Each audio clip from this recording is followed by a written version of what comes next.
ബഹുമാനിയായ അധ്യക്ഷ, women justice മൂവ്മെൻറ്റിൻ്റെ സംസ്ഥാന പ്രസിഡന്റ് വി എഫ് ആയിഷ, വേദിയിലുള്ള വിമൻ ജസ്റ്റിസ് മൂവ്മെൻറ്റ് സംസ്ഥാന ജില്ലാ നേതാക്കൾ, ഈ 2 ദിവസത്തെ ജനറൽ കൗൺസിലിൽ പങ്കെടുത്തുകൊണ്ടിരിക്കുന്ന ബഹുമാന്യരായ സഹോദരികൾ, എല്ലാവരെയും വളരെ സന്തോഷത്തോടെ അഭിവാദ്യം ചെയ്യുകയാണ്. ഇവിടെ അധ്യക്ഷ സൂചിപ്പിച്ചതുപോലെ 2 ദിവസത്തെ ജനറൽ കൗൺസിൽ യോഗം ആരംഭിക്കുകയാണ്. കേരളത്തിൻ്റെ എല്ലാ ജില്ലകളിൽ നിന്നും എത്തിച്ചേർന്ന കരുത്തരായ ലീഡേഴ്സ് ഒത്തുകൂടുന്ന 2 ദിവസത്തെ ഈ ജനറൽ കൗൺസിൽ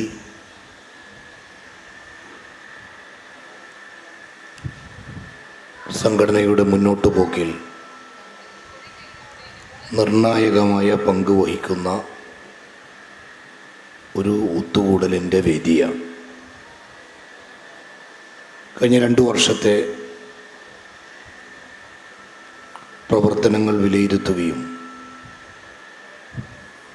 മുന്നോട്ടുള്ള പ്രയാണത്തെക്കുറിച്ച് ആലോചനകൾ നടത്തുകയും പുതിയ ദിശയും പുതിയ വെളിച്ചവും നേടിയെടുത്തുകൊണ്ട് മുന്നോട്ട് വളരെ ആവേശത്തോടെ ചടുലതയോടെ മുന്നേറാനുള്ള കരുത്ത് നേടുന്നതിനും വേണ്ടിയുള്ള ഒത്തുകൂടലാണ്. ആ ഒരു അർത്ഥത്തിൽ ഈ ഒത്തുകൂടൽ ഏറെ ശ്രദ്ധേയമാണ്. നിങ്ങളിതിനെ പേര് വിളിച്ചത് ഗസ സ്ട്രീറ്റ് എന്നാണ്. ലോകത്തിലെ എല്ലാ മനുഷ്യാവകാശ പോരാളികളും നേരിൻ്റെ ശക്തികളും ധർമ്മത്തിൻ്റെ പോരാളികളും ചേർത്ത് പിടിക്കുന്ന ഗസയെ, ഫലസ്തീൻ പോരാട്ടത്തെ ചേർത്ത് പിടിച്ചുകൊണ്ട് തന്നെയാണ് നമ്മുടെ ഈ ജനറൽ കൗൺസിൽ നിങ്ങൾ പ്ലാൻ ചെയ്തിരിക്കുന്നത്. സ്വതന്ത്ര ഫലസ്തീന് വേണ്ടിയുള്ള പോരാട്ടങ്ങൾ സമ്പൂർണ്ണ വിജയത്തിലേക്കെത്തട്ടെ എന്ന് ആഗ്രഹിച്ചുകൊണ്ട് ഔപചാരികമായി ഈ ഒത്തുകൂടൽ ഉദ്ഘാടനം ചെയ്തതായി ഞാൻ പ്രഖ്യാപിക്കുകയാണ്. വിമൻ ജസ്റ്റിസ് മൂവ്മെൻറ്റിൻ്റെ മുന്നോട്ട് പോക്കും അത് നിർവഹിച്ചു കൊണ്ടിരിക്കുന്ന പ്രവർത്തനങ്ങളുമൊക്കെ അധ്യക്ഷ കുറഞ്ഞ വാക്കുകളിൽ ശ്രദ്ധയിൽപ്പെടുത്തി.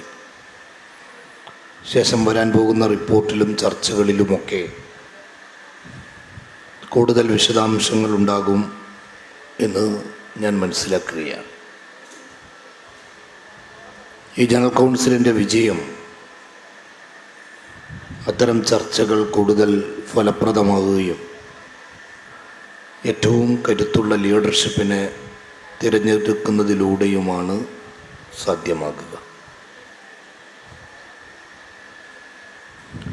ഗസ തെരുവ് എന്ന് നമ്മൾ ഈ സമ്മേളന നഗരിക്ക് പേരിടുമ്പോൾ ഒരുപാട് ആശയതലങ്ങളിലേക്ക് നമ്മുടെ മനസ്സിനെയും പോരാട്ടത്തെയും വികസിപ്പിക്കുന്ന ഒരു നാമകരണം കൂടിയാണത്.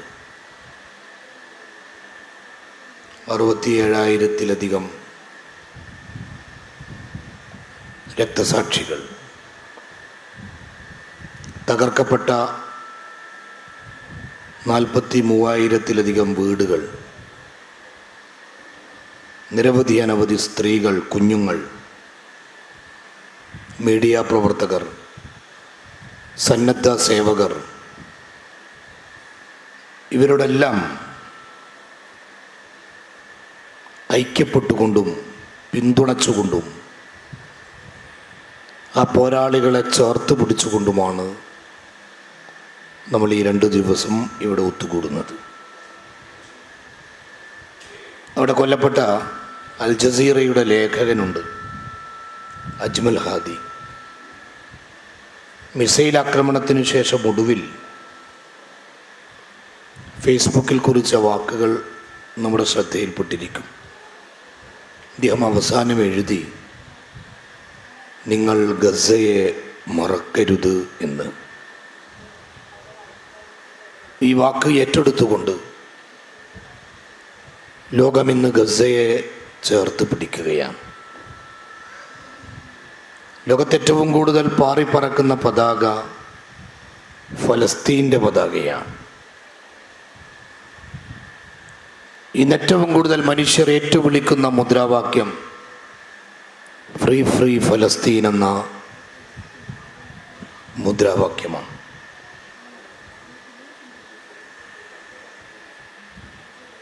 ഫ്രീഡം ഫ്ലോട്ടിലകൾ ഗസയുടെ തീരത്തേക്ക് അടുക്കുന്ന സന്ദർഭത്തിൽ ഇസ്രായേലിൻ്റെ പട്ടാളം ഭീകരമായി പാഞ്ഞെടുത്തു. നിറതോക്കുമുകളുമായി കപ്പൽ പിടിച്ചെടുത്തു. എല്ലാ മനുഷ്യാവകാശ പോരാളികളെയും അറസ്റ്റ് ചെയ്തു. ലോകത്തിലെ സമുന്നത പാരിസ്ഥിതിക പ്രവർത്തകയും ഈ ഫ്ലോട്ടിലകൾക്ക് നേതൃപരമായ പങ്കുവഹിച്ച ഗ്രെറ്റയെ പിടിച്ചുകൊണ്ടുപോയി. അവർ പിന്നീട് പറഞ്ഞു, തോക്ക് ചൂണ്ടി പട്ടാളക്കാർ ആവശ്യപ്പെട്ടതൊരു കാര്യമാണ്, നിങ്ങൾ ഇസ്രായേലിൻ്റെ പതാക ഒന്ന് ഉയർത്തിപ്പിടിക്കണം. അവർ പറഞ്ഞു, ഞാൻ ഫലസ്തീൻ്റെ പക്ഷത്ത് നിലയുറപ്പിച്ച നീതിയുടെ പോരാളിയാണ്. ഞങ്ങൾ നിങ്ങളുടെ പതാകയെ വെറുക്കുന്നു, നിങ്ങളുടെ രാഷ്ട്രത്തെ വെറുക്കുന്നു. കാരണം മനുഷ്യക്കുഞ്ഞുങ്ങളെ കൊന്നില്ലാതാക്കുന്ന ക്രൂരന്മാരോട് സഹകരിക്കാൻ ഞങ്ങൾക്ക് സാധിക്കില്ല. ഒടുവിൽ ട്രംപ് നെതന്യാഹുവിനോട് പറഞ്ഞത് അദ്ദേഹം തന്നെ വെളിപ്പെടുത്തി, you cannot fight the world. നിനക്ക് ലോകത്തോടെല്ലാം പൊരുതാൻ കഴിയില്ല. ബെഞ്ചമിൻ നെതന്യാഹുവിനോട് ട്രംപ് പറയാൻ, നിങ്ങൾക്ക് ലോകത്തോടെല്ലാം പൊരുതാൻ കഴിയില്ല, അതുകൊണ്ട് ഇത് അവസാനിപ്പിക്കണം.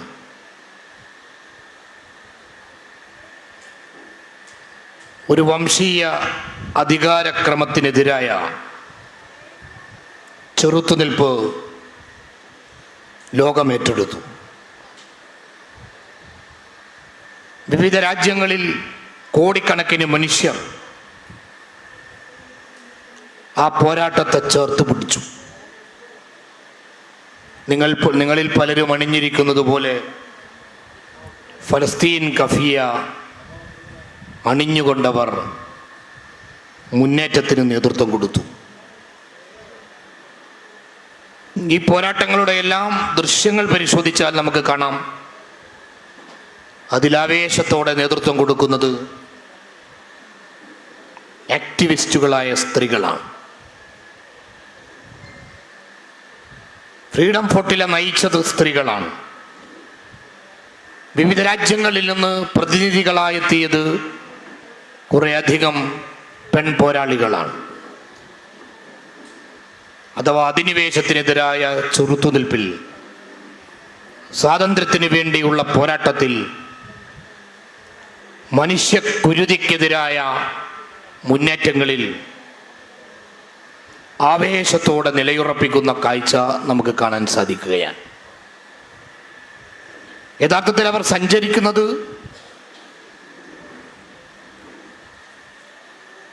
ജീവിതത്തെ തന്നെ കുരുതിക്ക് കൊടുക്കാൻ തയ്യാറായിക്കൊണ്ടാണ്. കാരണം ഒരു മൂല്യവുമില്ലാത്തവരാണ്, ഒരു ധാർമ്മികതയുമില്ലാത്തവരെയാണ് മറുവശത്തുള്ളത്. പക്ഷേ ആ പോരാട്ടങ്ങൾ ഏറ്റെടുക്കുക എന്നത് ഒരു ജീവിത ദൗത്യമായി സ്വീകരിക്കുന്നതിൻ്റെ കാഴ്ചയാണ് നമുക്ക് കാണാൻ സാധിക്കുന്നത്. ഇന്ത്യ ഫലസ്തീൻ്റെ കൂടെ നിന്ന രാജ്യമായിരുന്നു. പക്ഷേ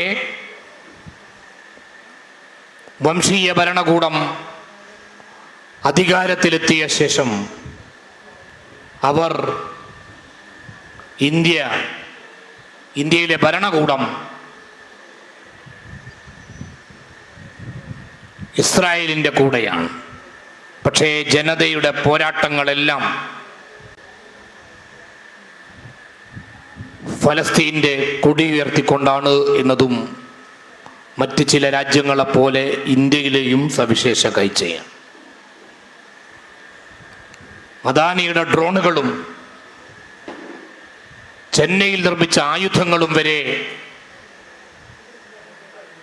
ഇസ്രായേലിൻ്റെ കയ്യിലേക്ക് എത്തുന്നു എന്ന് പറയുമ്പോൾ ഈ രാജ്യം ഭീകരതയുടെ വഴിയിൽ സഞ്ചരിക്കുന്നതിൻ്റെ ദുരന്ത കാഴ്ചകളും ഓർമ്മകളുമാണ് നമ്മുടെ മുമ്പിൽ വരുന്നത്. ഇത് ഈ കാലത്തിൻ്റെ ഒരു പ്രത്യേകതയാണ്. ലോകം ഫാഷിസത്തിൻ്റെയും വംശീയ ഭരണകൂടങ്ങളുടെയും കയ്യിലാണ്. സാമ്രാജ്യത്വ മൂലധന ഫാസിസ്റ്റ് വംശീയ ശക്തികൾ ഒരു മുക്കൂട്ടു മുന്നണിയായി രൂപപ്പെട്ടുകൊണ്ടിരിക്കുന്ന കാലമാണ്. ഇന്ന് ലോകത്ത് നിർവഹിക്കാനുള്ള ഏറ്റവും വലിയ പോരാട്ടം ഈ വംശീയതക്കെതിരായ പോരാട്ടമാണ്. ആ പോരാട്ടം വിവിധ രാജ്യങ്ങളിൽ നിർവഹിക്കപ്പെടുന്നത് പോലെ ഏറ്റവും ഗൗരവത്തിൽ ഏറ്റെടുക്കേണ്ട ഒരു രാജ്യമാണ് നമ്മുടെ ഇന്ത്യ എന്നുകൂടി നമുക്കറിയാം.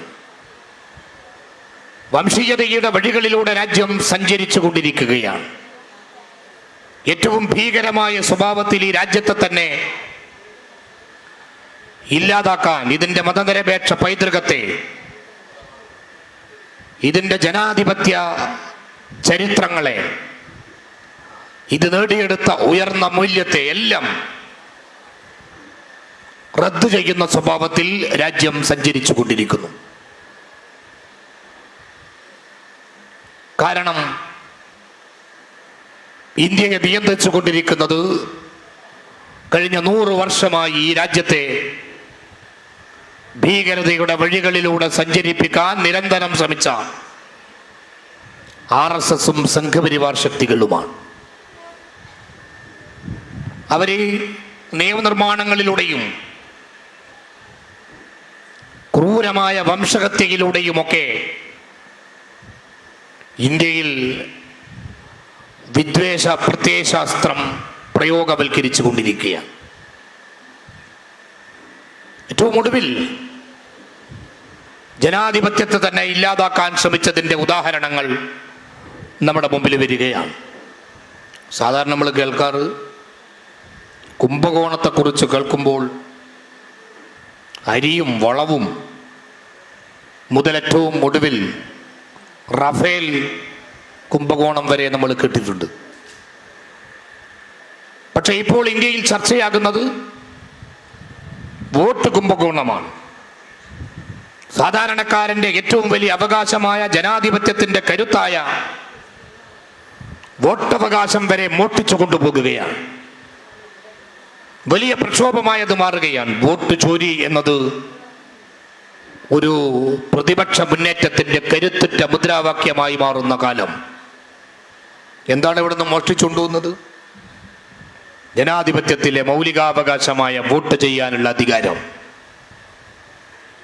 അത് കേവലം വോട്ട് ഇല്ലാതാക്കാനുള്ള ശ്രമം മാത്രമല്ല. ബീഹാറിൽ നിന്ന് വരുന്ന വാർത്തകൾ വായിച്ചാൽ നമുക്കറിയാം, 80 ലക്ഷത്തോളം ആളുകൾ അവരുടെ വോട്ടവകാശം റദ്ദു ചെയ്യപ്പെടുന്നതിലേക്ക് എത്തുകയാണ്. അതിൽ ഏറ്റവും കൂടുതൽ ആളുകൾ മുസ്ലിങ്ങളാണ്, ആദിവാസികളാണ്, പിന്നോക്ക ജനവിഭാഗങ്ങളാണ്. മറ്റൊരു കാഴ്ച, വലിയ ശതമാനം സ്ത്രീകളുടെ വോട്ടാണ് ഇങ്ങനെ ചോർത്തിയെടുത്ത് കട്ടുകൊണ്ടുപോകുന്നത് എന്നുകൂടി മനസ്സിലാക്കാൻ സാധിക്കുകയാണ്. എന്ന് പറഞ്ഞാൽ അതിൻ്റെ അർത്ഥം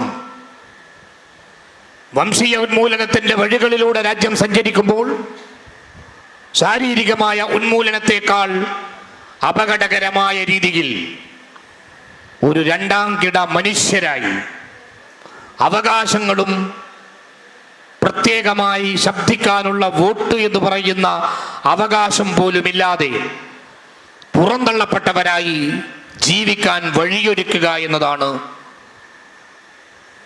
വംശീയ ഭരണകൂടത്തിൻ്റെ പദ്ധതി. അതുകൊണ്ടാണ് വോട്ടിൽ പിടിച്ചവർ ജനാധിപത്യത്തെ ഇല്ലായ്മ ചെയ്യാൻ ശ്രമിച്ചുകൊണ്ടിരിക്കുന്നത്. വലിയ പ്രതിഷേധങ്ങളും പ്രതിരോധങ്ങളും ഉണ്ടാകേണ്ടതാണ്. കാരണം ജനാധിപത്യത്തെ തിരിച്ചു പിടിക്കണമെങ്കിൽ സുതാര്യമായ വോട്ടിംഗ് സംവിധാനത്തെ തിരിച്ചു കൊണ്ടുവരാൻ നമുക്ക് സാധിക്കണം. അതില്ലായ്മ ചെയ്യപ്പെട്ട് കഴിഞ്ഞാൽ വംശീയതയുടെ ആൾരൂപമായി മാറിയ ഇന്ത്യയിലെ സംഘപരിവാറിന്റെ ഭരണകൂടത്തിനെതിരെ ജനാധിപത്യ പ്രതിരോധത്തിന് കരുത്തോടെ മുന്നോട്ട് പോകാൻ കഴിയില്ല. ഇന്ത്യയിലെ പ്രതിപക്ഷം ഉയർത്തിയ ഏറ്റവും വലിയ മുദ്രാവാക്യം വോട്ട് ചോരി എന്നത് രാജ്യം ഏറ്റെടുക്കുന്ന വളരെ പ്രധാനപ്പെട്ട പോരാട്ടമായി മാറുന്നത് അതുകൊണ്ടാണ്. നിർഭാഗ്യവശാൽ ഇന്ത്യയിലെ എല്ലാ പ്രതിപക്ഷ പ്രസ്ഥാനങ്ങളും അത് ഏറ്റെടുക്കുന്നില്ല. പല രീതിയിൽ പല സ്വഭാവത്തിൽ മൗനമുണ്ടാകുമ്പോൾ അത് ഈ ശക്തികൾക്ക് വീണ്ടും വളരാനുള്ള വഴിയാണ് ഒരുക്കുക. ഇത് നാം തിരിച്ചറിയുകയാണ്. എത്ര മനുഷ്യരാണ് ഇന്ത്യൻ ജയിലുകളിൽ ഉള്ളത്. ശ്വേതാ ഭട്ട്, ഗുജറാത്തിലെ പ്രിയപ്പെട്ട സഞ്ജീവ് ഭട്ടിന്റെ പ്രിയതമ, 7 വർഷം ജയിലിലായ തൻ്റെ പ്രിയപ്പെട്ടവനെ കുറിച്ചുള്ള ഓർമ്മ പുതുക്കിക്കൊണ്ട് ഇന്ത്യയോട് അവരൊരു ചോദ്യം ചോദിച്ചു. നിങ്ങൾ എന്തുകൊണ്ട് മൗനം പാലിക്കുന്നു? നിങ്ങൾ ആരെയാണ് ഭയപ്പെടുന്നത്? നിങ്ങളിങ്ങനെ ഭയപ്പെട്ട് പിന്മാറിയാൽ ഈ രാജ്യം ജയിലിലാകുകയില്ലേ? ഇത് നിരവധിയായ പൗരാവകാശ ദംശനങ്ങൾക്ക് വിധേയമായ ആളുകളുടെ ചോദ്യമാണ്. കുറച്ചു മുമ്പ് ഡൽഹിയിൽ വെച്ച് വെൽഫെയർ പാർട്ടി സംഘടിപ്പിച്ച ഒരു പരിപാടിയിൽ ഇന്ത്യയിൽ ജയിലിലായ പൗരാവകാശ പ്രവർത്തകരുടെ ഒരു കുടുംബങ്ങളുടെ ഒത്തുകൂടൽ സംഘടിപ്പിച്ചിരുന്നു. അതിൽ പങ്കെടുത്ത നിരവധിയായ സഹോദരിമാർ, സുഹൃത്തുക്കൾ, പലരുടെയും മക്കൾ ഇങ്ങനെ സംസാരിച്ചും പറഞ്ഞും ഇങ്ങനെ മുന്നോട്ട് പോകുകയാണ്. പരിപാടി കഴിഞ്ഞും പിരിഞ്ഞു പോകാതെ അവരിങ്ങനെ ഇരിക്കുകയാണ്. ഞാൻ അവരോട് ചോദിച്ചു, നിങ്ങൾക്ക് എന്താണ് ഫീൽ ചെയ്യുന്നത്? അവർ പറയാൻ, ഞങ്ങൾക്ക് പറയാൻ, ഞങ്ങളെ കേൾക്കാൻ, ഞങ്ങളെ ചേർത്ത് പിടിക്കാൻ, ഞങ്ങൾക്ക് പരസ്പരം കാണാനുള്ള വഴിയും അവസരവും ഉണ്ടാകുമ്പോൾ എങ്ങനെ പെട്ടെന്ന് പിരിഞ്ഞു പോകാൻ സാധിക്കും? ആ വഴിയൊരുക്കിയ പ്രധാനമെന്ന നിലക്ക് വെൽഫെയർ പാർട്ടിയെ ഞങ്ങൾ ചേർത്ത് പിടിക്കും. ഭയമില്ലാതെ സംഘപരിവാറിന്റെ ഇരകളെ ചേർത്ത് പിടിക്കുന്ന പോരാട്ടത്തെ ഞങ്ങൾ ഇടനെഞ്ചിലേറ്റെടുക്കുക തന്നെ ചെയ്യുമെന്ന് ആ സഹോദരിമാരെന്നോട് പറഞ്ഞു. ഇത് ഈ രാജ്യത്തിൻ്റെ ഒരു അനുഭവമാണ്. ശ്വേതാ ഭട്ട് പറഞ്ഞുകൊണ്ടിരിക്കുന്നത്, നമ്മളോട് ചോദിച്ചു കൊണ്ടിരിക്കുന്നത്, ഈ മൗനം മുറിച്ചു കടക്കാൻ നമുക്കെങ്ങനെ സാധിക്കും?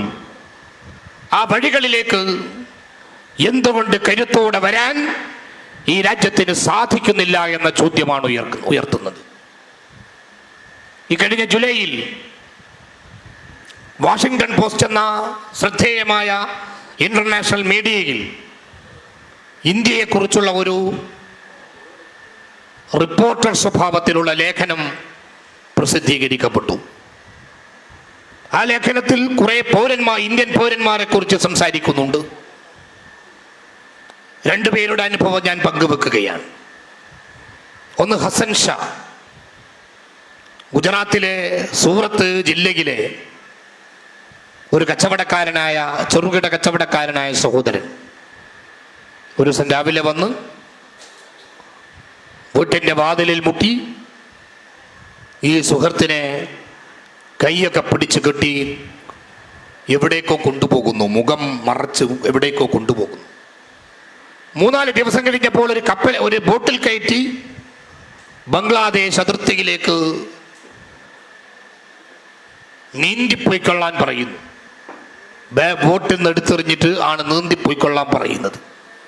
തിരിച്ചു വന്നാൽ വെടിവെച്ച് കൊല്ലുമെന്ന് ഗർജിച്ചുകൊണ്ടായിരുന്നുവത്രേ ഈ സംഭവം ഉണ്ടായത്. അദ്ദേഹത്തെ ഈ പത്രപ്രവർത്തകർ ബംഗ്ലാദേശിൽ നിന്നാണ് കണ്ടത്. അവർ പറയാണ്, എൻ്റെ വീട്ടിൽ മക്കളും ഭാര്യയും കുടുംബങ്ങളൊക്കെ ഉണ്ട്. ഇന്ത്യയിലെ പൗരനായി ജീവിച്ച വോട്ടവകാശമുള്ള പൗരത്വരേഖയുള്ള എന്നെ എന്തിനാ നാട് കടത്തിയത്? മിസ്ബ ഖാത്തൂൻ എന്ന സഹോദരിയുടെ അനുഭവം ഉദ്ധരിക്കുന്നു. കരമാർഗം ബംഗ്ലാദേശിലേക്ക് എടുത്തെറിഞ്ഞ സഹോദരി പിന്നീട് ഇന്ത്യ തിരിച്ചു പിടിച്ചു, അവരെ തിരിച്ചു കൊണ്ടുപോയി. അവരുടെ മക്കൾ പറയാണ്, ഞങ്ങളുടെ മാതാവിനെ ഇതുവരെ ഞങ്ങൾ കണ്ടിട്ടില്ല. എവിടെ പോയി? ആര് കൊണ്ടുപോയി? ഈ ലേഖനത്തിൽ പറയുന്നത് കഴിഞ്ഞ ഒരു 6 മാസത്തിനിടയിൽ 1800ഓളം ആളുകൾ ഇങ്ങനെ നാട് കടത്തപ്പെട്ടിട്ടുണ്ട് എന്നാണ്. ഇത്രമേൽ വംശീയമായ ക്രൂരത നടന്നുകൊണ്ടിരിക്കുമ്പോൾ പ്രതിരോധമില്ല. ഇന്ത്യയിലെ പത്രമാധ്യമങ്ങൾ അതിനെക്കുറിച്ച് സംസാരിക്കുന്നില്ല. ഇരുടളഞ്ഞ ഒരു സ്വഭാവത്തിലേക്ക് രാജ്യമെത്തുകയാണ്. വളരെ സങ്കീർണമായ ചുറ്റുപാടിൽ രാജ്യം സഞ്ചരിക്കുകയാണ്. ജനാധിപത്യത്തിൻ്റെ അവകാശങ്ങൾ ചോദ്യം ചെയ്യപ്പെടുന്നു. ഇന്ത്യയിലെ പത്രമാധ്യമങ്ങൾ മാത്രമല്ല, ജുഡീഷ്യറി എല്ലാം തിരിഞ്ഞു നടക്കുകയാണ്. ദുഷ്യന്ത് രാജ്യത്തിലെ തലയെടുപ്പുള്ള ഒരു നിയമവിദഗ്ധൻ, അദ്ദേഹവുമായി നടത്തിയൊരു അഭിമുഖം ഈ അടുത്ത് ചില മീഡിയയിൽ വരികയുണ്ടായി. അദ്ദേഹം വക്കീൽ പണി അവസാനിപ്പിക്കുകയാണ്. കാര്യം എന്താണെന്ന് ചോദിച്ചപ്പോൾ, ഈ ജുഡീഷ്യറിയുടെ മുമ്പിൽ എഴുന്നേറ്റ് നിൽക്കാൻ കഴിയില്ല. ജഡ്ജിമാർക്ക് നേരെ ഷൂ വരുന്നു, ഷൂ എറിയുന്നവർ ആഘോഷിക്കപ്പെടുന്നു. പണ്ട് നക്കി വെച്ച ഷൂ ഇന്നെറിയാൻ ഞങ്ങൾക്ക് യാതൊരു അപമാനബോധവുമില്ല എന്ന സ്വഭാവത്തിൽ അവർ സഞ്ചരിക്കുകയാണ്. അങ്ങനെയുള്ളവരെ സ്വീകരിക്കുകയാണ്. അവർക്ക് വേണ്ടി വലിയ പ്രോഗ്രാമുകൾ സംഘടിപ്പിക്കപ്പെടുകയാണ്. ഇന്ത്യയിലെ ജുഡീഷ്യറി ഈ രൂപത്തിൽ സഞ്ചരിക്കുകയാണ്.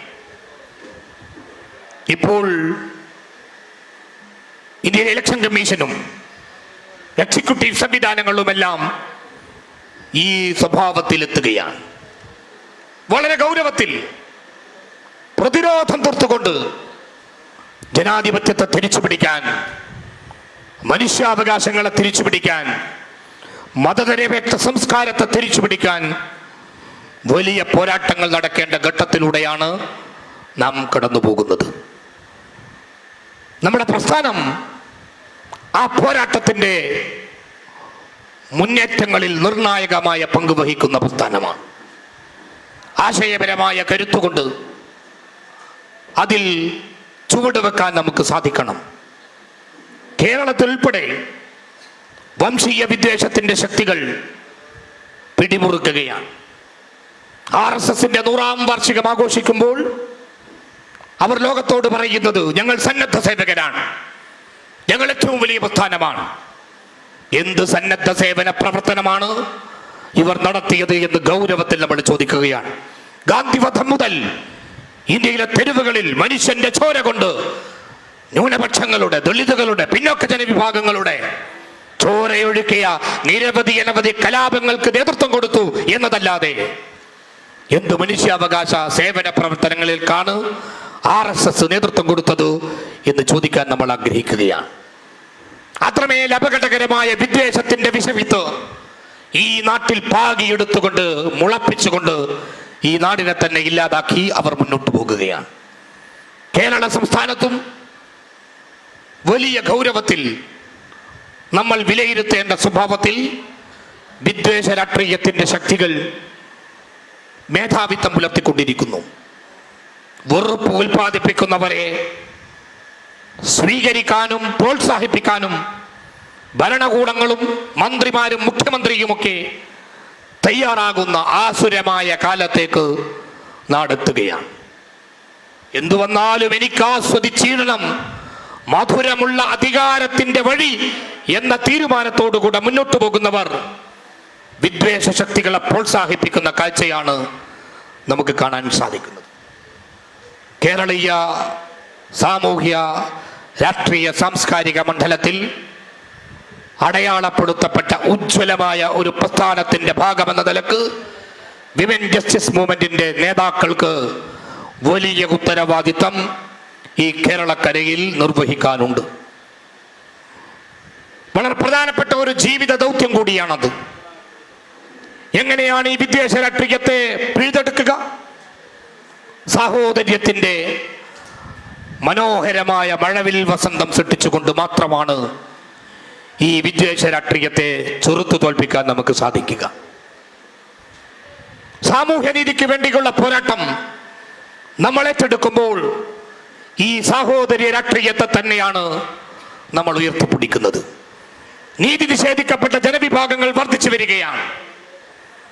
അവകാശം ചോദ്യം ചെയ്യപ്പെടുന്ന സമൂഹങ്ങൾ പെരുകിക്കൊണ്ടേയിരിക്കുകയാണ്. ജാതികളുടെ പേരിൽ, മതത്തിന്റെ പേരിൽ, ആൺ പെൺ വ്യത്യാസത്തിന്റെ പേരിൽ, പലതിൻ്റെയും പേരിൽ ആക്ഷേപങ്ങൾ വരികയാണ്.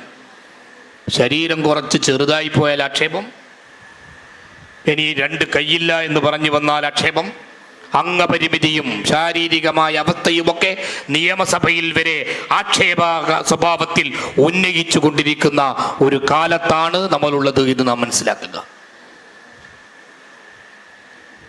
ഒരു സാഹോദര്യത്തിന്റെ വിശാല തലം ഈ രാജ്യത്ത് സൃഷ്ടിക്കാൻ നമുക്ക് സാധിക്കണം. എങ്ങനെയാണ് സാമൂഹ്യനീതി പുലരുക? ആശയപരമായ മുന്നേറ്റങ്ങളാണ് ഈ ഘട്ടത്തിൽ വളരെ മൗലികമായി നമുക്ക് നിർവഹിക്കാനുള്ളത്. നീതി പുലരുന്ന ഒരു ഇന്ത്യയെ കെട്ടിപ്പടുക്കാൻ നീതി നിഷേധിക്കപ്പെടുന്ന കേരളീയ സമൂഹത്തിന്റെ വരെ അന്യായമായ അവസ്ഥയെ ചോദ്യം ചെയ്യാൻ കഴിയുന്ന കരുത്തുള്ള വ്യക്തികളും നേതാക്കളും ഉയർന്നു വരേണ്ടതായിട്ടുണ്ട്. നവോത്ഥാനത്തിന്റെ ആശയങ്ങളും കാഴ്ചപ്പാടുകളും ഒക്കെ ഫ്രീസറിൽ വെക്കപ്പെട്ടുകൊണ്ടിരിക്കുന്ന കാലമാണ്. നവോത്ഥാന നായകന്മാർ അവരുടെ ഫോട്ടോകളൊക്കെ ഫ്രെയിം ചെയ്ത് സൂക്ഷിക്കും. അവരുടെ ആശയങ്ങൾ ഈ നാട്ടിൽ യാതൊരു സ്വാധീനവും ചെലുത്തേണ്ടതില്ല എന്നതാണ് പുതിയ കാലത്തിന്റെ രാഷ്ട്രീയ ലീഡേഴ്സ് പറഞ്ഞുകൊണ്ടിരിക്കുന്നത്. നമ്മളിതിനെ തിരുത്തുകയാണ്. നവോത്ഥാന പ്രവർത്തനങ്ങൾക്ക് നേതൃത്വം കൊടുത്ത, ഈ നാടിന്റെ നന്മയിൽ അതിശക്തമായ ചുവടുവെപ്പുകൾക്ക് നേതൃപരമായ പങ്ക് വഹിച്ച നവോത്ഥാന നായകന്മാരെയും ദിഷണാശാലികളായ നേതാക്കന്മാരെയും ചേർത്ത് പിടിച്ചുകൊണ്ടുള്ള മുന്നേറ്റങ്ങൾക്കാണ് നമ്മൾ ഈ നാട്ടിൽ നേതൃത്വം കൊടുക്കുന്നത്. ശ്രീനാരായണ ഗുരുവിനെ നമുക്കറിയാം. അദ്ദേഹത്തിന്റെ പേരിലുള്ളവരാണ് ഏറ്റവും കൂടുതലുള്ള വിദ്വേഷ പ്രചരണങ്ങൾ ഇപ്പോൾ നടത്തിക്കൊണ്ടിരിക്കുന്നത്. നമുക്കവരോട് പറയാനുള്ളത്, ഏറ്റവും കുറഞ്ഞത് ശ്രീനാരായണ ഗുരുവിന്റെ പേരുപേക്ഷിക്കാനെങ്കിലും തയ്യാറാകണമെന്നാണ് അത്തരം വിദ്വേഷ പ്രചാരകരോട് നമുക്ക് പറയാനുള്ളത്. അദ്ദേഹത്തിന്റെ വലിയ അനുഭവങ്ങളുണ്ട്. അദ്ദേഹത്തിന്റെ ആശ്രമത്തിൽ വക്കം മൗലവി വന്നാൽ ഇരിക്കാൻ പ്രത്യേകമായ സൗകര്യം. ശിവഗിരി മഠത്തിൽ അവർ തമ്മിലുള്ള സംഭാഷണത്തിന്റെ ചരിത്രപരമായ വലിയ കഥകൾ ഉന്നയിക്കപ്പെടുന്നു. MK സാനു ശ്രീനാരായണ ഗുരുവിന്റെ ആത്മകഥാ സ്വഭാവത്തിലുള്ള പുസ്തകങ്ങളിലൂടെ നമ്മളോട് പറയുന്ന അനുഭവങ്ങളുണ്ട്. ഒരു മുസ്ലിം സഹോദരി നാരായണ ഗുരുവിന് ഭക്ഷണം കൊടുക്കാൻ എപ്പോഴും എത്തുമായിരുന്നു എത്രേ. ഈ സാഹോദര്യത്തിന്റെ കഥകൾ വിശദീകരിക്കുന്ന ഒരുപാട് അനുഭവങ്ങൾ അദ്ദേഹത്തിന്റെ ജീവിതത്തിൽ കാണാം. കേരളീയ സമൂഹത്തെ ഇഴയടുപ്പമുള്ള ഒരു വലിയ സ്നേഹ സാഹോദര്യത്തിന്റെ നാടാക്കി മാറ്റിയത് ഇത്തരം വലിയ നവോത്ഥാന പ്രവർത്തകരുടെ ചുവടുവെപ്പുകളാണ്. മഹാത്മാ അയ്യങ്കാളിയുടെ പോരാട്ടങ്ങൾ നമ്മുടെ ഓർമ്മയിലുണ്ട്. വിദ്യാഭ്യാസത്തിന് വേണ്ടി, ഭൂമിക്ക് വേണ്ടി, അവകാശങ്ങൾക്ക് വേണ്ടി പൊരുതിയ ആ വലിയ മനുഷ്യൻ. ഈയടുത്ത് അദ്ദേഹത്തിന്റെ കുടുംബത്തിലെ ഏറ്റവും ഒടുവിലുള്ള ചില ആളുകളെ കാണാൻ ഞാൻ പോയിരുന്നു. അദ്ദേഹം 3 വടിയായി സ്വീകരിച്ച വടി കൈ തന്നുകൊണ്ട് അദ്ദേഹം പറഞ്ഞു, ഈ നാട്ടിൽ അയ്യങ്കാളി സമരം നടത്തിയ അനുഭവങ്ങളെ കുറിച്ചുകൊണ്ട് പറയാൻ എല്ലാ വിഭാഗങ്ങളെയും ചേർത്തുപിടിച്ചുകൊണ്ട് ആ പോരാട്ടത്തിന് അദ്ദേഹം നേതൃത്വം കൊടുത്തു. നമുക്കറിയാം, അദ്ദേഹം പഞ്ചമിയുടെ കയ്യും പിടിച്ചാണ് സ്കൂളിലേക്ക് പോയത്. എന്തുകൊണ്ട് എന്ന് ചോദിച്ചാൽ, ഒരു പെൺകുട്ടിയുടെ കൈ പിടിച്ചുകൊണ്ട് സ്കൂളിൽ പോകാൻ പാഠശാലയുടെ വാതിലുകൾ അടക്കപ്പെട്ട ജനവിഭാഗങ്ങൾക്ക് വേണ്ടി പെൺകുട്ടിയുടെ കയ്യും പിടിച്ച് പോകുന്ന ഒരനുഭവം ചരിത്രത്തിൽ നമ്മൾ വായിക്കുമ്പോൾ 2 വലിയ ആശയമണ്ഡലങ്ങളെ അയ്യങ്കാളി നമ്മുടെ മുമ്പിൽ തുറന്നു വെക്കുകയാണ്. ഒന്ന്, പിന്നോക്ക ജനവിഭാഗങ്ങളുടെ വിദ്യാഭ്യാസ അവകാശ പോരാട്ടമാണെങ്കിൽ, മറ്റൊന്ന് അതിലും പിന്നോക്കമായി പോകുന്ന സ്ത്രീ സമൂഹത്തിന്റെ അവകാശ പോരാട്ടത്തിന്റെ കരുത്തുറ്റ അടയാളമാണ് അയ്യങ്കാളി നമ്മുടെ മുമ്പിൽ തുറന്നു വെക്കുന്നത്. ഈ വഴികളിലൂടെ സഞ്ചരിക്കാൻ നമ്മൾ ആഗ്രഹിക്കുന്നു. ഈ സാഹോദര്യത്തിന്റെ വഴികളെ തുറന്നു വെക്കാൻ നമ്മൾ ആഗ്രഹിക്കുന്നു. മലപ്പുറം ജില്ലയിലാണ് നിങ്ങൾ ഒത്തുകൂടുന്നത്. മമ്പുറം തങ്ങന്മാരുടെ ചരിത്രം ഈ നാടിന്റെ ഹൃദയത്തിൽ എഴുതി ചേർക്കപ്പെട്ട മനോഹരമായ ചരിത്രമാണ്. ചേരൂർ വിപ്ലവം എന്ന ഏറ്റവും വലിയ സ്വാതന്ത്ര്യ സമര പോരാട്ടത്തിന്റെ അധ്യായങ്ങളെ കുറിച്ച് നിങ്ങൾ കേട്ടിരിക്കും. തന്റെ വീട്ടിൽ വന്ന് മാറുമറച്ചതിന്റെ പേരിൽ തമ്പ്രാൻ ദ്രോഹിച്ച കഥ ഒരു സഹോദരി വന്ന് പറയുകയാണ്. പിന്നോക്ക വിഭാഗത്തിൽപ്പെട്ട സഹോദരി. മമ്പുറം തങ്ങൾ കൂടെ നിൽക്കുന്ന 6 പോരാളികളെ പറഞ്ഞേക്കുകയാണ്. ആ സഹോദരിയുടെ അഭിമാനം ചോദ്യം ചെയ്ത തമ്പ്രാക്കന്മാരെ കൈകാര്യം ചെയ്യാൻ വേണ്ടി പോകുകയാണ്. ബ്രിട്ടീഷ് പട്ടാളവും ഈ ജന്മിയുടെ പോരാളികളും ഒരുമിച്ച് ചേർന്നുകൊണ്ട് വലിയ ഇടപെടലുണ്ടാകുന്നു, യുദ്ധമുണ്ടാകുന്നു. 6 രക്തസാക്ഷികൾ ഇന്നും ചേരൂരിൽ അവരുടെ പേരുകൾ നമുക്ക് വായിച്ചെടുക്കാൻ സാധിക്കും. ഒരു വലിയ സാഹോദര്യത്തിന്റെ കഥ പറയുന്ന അതിമഹത്തായ സംഭവം. നീതി നിഷേധിക്കപ്പെട്ട ഒരു സഹോദരിയുടെ മതമോ ജാതിയോ ഏതെന്ന് നോക്കാതെ അത് നേടിയെടുക്കാനുള്ള പോരാട്ടമാണ് ഈ നാടിന്റെ ചരിത്രമെന്ന് കൂടി മമ്പുറം തങ്ങളുടെ ഈ കഥ നമ്മളോട് പറയുകയാണ്, ഈ ചരിത്രം നമ്മളോട് പറയുകയാണ്. ഇതാണ് നമ്മൾ ഉയർത്തുന്ന സാഹോദര്യത്തിന്റെ വിശാലമായ തലം. ആ മുന്നേറ്റത്തെ ചേർത്ത് പിടിക്കാൻ നമുക്ക് സാധിക്കണം. സമുദായങ്ങളെ, ജനവിഭാഗങ്ങളെ അവരുടെ അവകാശങ്ങൾ നേടിയെടുക്കാനുള്ള കരുത്തുറ്റ വഴികളിലൂടെ സഞ്ചരിക്കാൻ നമുക്ക് കഴിയണം. അതിനാശയപരമായ വിശാലമായ തലങ്ങൾ നേതാക്കന്മാരെന്ന നിലക്ക് നേടിയെടുക്കാൻ നമ്മൾ നിരന്തരം ശ്രമിക്കണം. നമ്മളെ തന്നെ നവീകരിച്ചെടുക്കുന്ന ഒരു രാഷ്ട്രീയ പ്രവർത്തനമാണത്. നവോത്ഥാന പ്രവർത്തനങ്ങളും ആശയ മേഖലകളുമൊക്കെ രാഷ്ട്രീയ പാർട്ടികൾ വേണ്ടെന്ന് വെക്കുമ്പോൾ, അവരോട് ചേർന്ന് നിൽക്കുന്ന പ്രസ്ഥാനങ്ങൾ വേണ്ടെന്ന് വെക്കുമ്പോൾ, കേവല രാഷ്ട്രീയത്തിന്റെ ഒരു വഴിയല്ല നമ്മുടേത് എന്ന് തിരിച്ചറിഞ്ഞുകൊണ്ട് ആശയങ്ങളും കാഴ്ചപ്പാടുകളും പ്രത്യയശാസ്ത്ര സമീപനങ്ങളെയും ചേർത്ത് പിടിച്ചുകൊണ്ട് ഉള്ളടക്കമുള്ള ഒരു മുന്നേറ്റത്തെ വളർത്തിയെടുക്കുക എന്നതാണ് നമ്മൾ ആഗ്രഹിക്കുന്നത്. വളരെ പ്രധാനപ്പെട്ട കാര്യമാണിത്. അതിൽ സംഭാവന ചെയ്യാൻ കഴിയുന്ന കഴിവും ശേഷിയുമുള്ളവരാണ് ഈ സംഗമത്തിലുള്ളത് എന്ന് ഞാൻ മനസ്സിലാക്കുകയാണ്. നമ്മളെ തന്നെ നവീകരിക്കുന്ന ആശയപരമായ മുന്നേറ്റത്തോടൊപ്പം അതൊരു പ്രായോഗികമായ പ്രവർത്തന പദ്ധതി കൂടിയാണ്.